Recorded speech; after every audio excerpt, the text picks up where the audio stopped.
Cosmic here, welcome back to the channel, and today I get to talk about Chaos Zero Nightmare. Now, if you've been following me on socials, you'll know that I am absolutely hooked on this game. As a lifelong TCG player, just having a easy to play deck building type of game is just so fun to pick up and play when I have time. And well, I've just been absolutely enthralled with it that I'm lucky enough that today's video is sponsored by Smilegate. That's given me the opportunity to talk about and really why I've fallen in love with this game and why I think you might enjoy it too. So with that out of the way, let's dive in.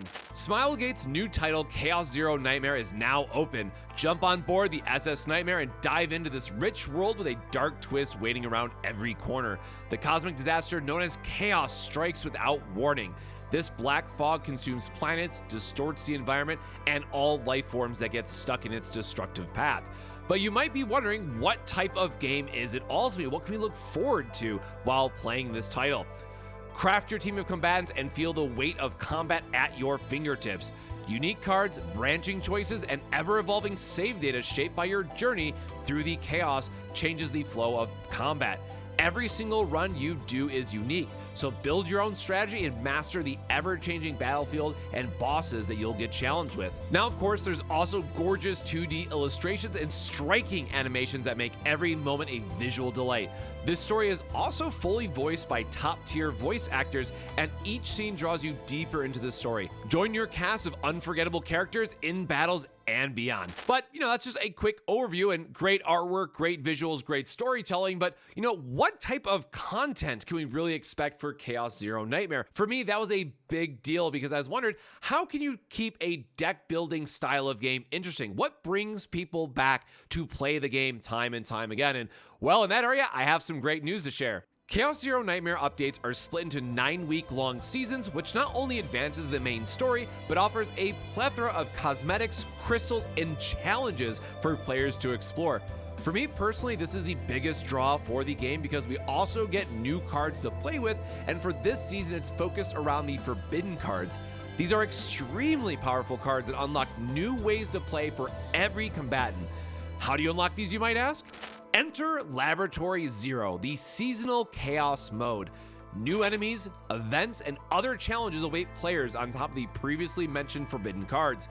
New players can dive right into the content starting off at difficulty 1, but for those who are looking for most extreme challenges can go all the way up to difficulty 11, where the enemies truly become nightmares. As you progress, you will find more enemy modifiers that can ramp up the challenges beyond the normal level scaling. Pick your battles wisely, push through the challenges, and you can come out on top with some great save data to test out in the next mode that we're going to talk about, Nebula Distortion. Now, what good is all that save data, you might ask, if every Chaos run starts us off with our basic deck?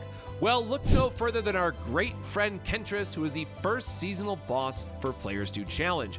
Featuring 4 different difficulty tiers, the true challenge in this boss mode is clearing with all distortion stacks enabled. What starts off as a light challenge quickly turns into a monstrous task that will take some very careful planning to conquer. Build up your save data on Laboratory Zero for multiple characters and then find the best fit for you to eventually take down this boss. The flexibility and team building in this mode is really where Chaos Zero Nightmare shines. But of course, what is a first major update without a new character to talk about? Enter Yuki, the chief of the Special Investigations Department. Don't let her playful and mischievous personality distract you, as when it's time to battle, she goes all out with her massive AoE style of attacks. Yuki's main kit revolves around the Inspiration mechanic, which triggers when you move a card to your hand. This can make cards cheaper, deal more damage, or even hit twice. To make this all come together, her best skill card, Prepare to Subdue, will not only trigger Inspiration, but give you more damage on top of it. Yuki is all about learning to play these combos and drawing your cards in the right sequencing to do the most amount of damage. Her base save data can feel like it takes a little bit of time to ramp up, but once you find the right pieces, you'll be dishing out insane amounts of damage in no time that showcase why she's the MVP in multi-target fights. If you love a character with over-the-top, flashy sword effects, then Yuki will be a great unit to pick up. Of course, this is a team-based game, so you'll want to bring along a couple combatants to get the most out of Yuki's kit. My personal favorite is matching Yuki with Veronica. Veronica's kit generates free ballistas every turn, which give you huge damage, but the best part is that she has a free draw 2 card to help you find those inspiration attacks. If I'm looking to draw even more cards, then I gotta give it up to my other favorite, Cassius.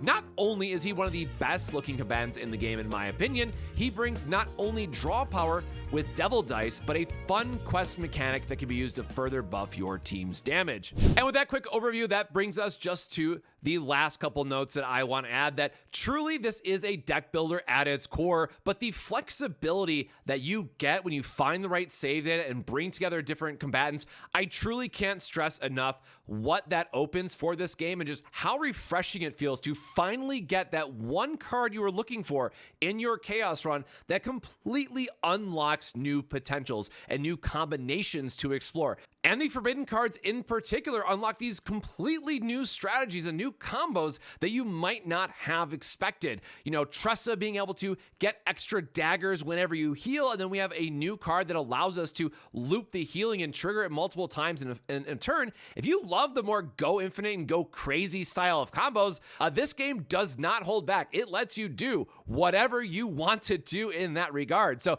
again, for the true deck builders out there, I think this game is an absolute delight. And if you want to learn more about it or pick it up and play it today, check out the pinned comment down below, as it will have a link to get started so you can join your favorite crew on the SS Nightmare. But that's going to do it all for today's video. If you have any other questions or comments, definitely let me know in the comments below as well, or go check out our other content around the game, as we have been covering it and just having an absolute blast with it. So until next time, my friends, stay safe, stay hydrated, and we'll see you in the next video.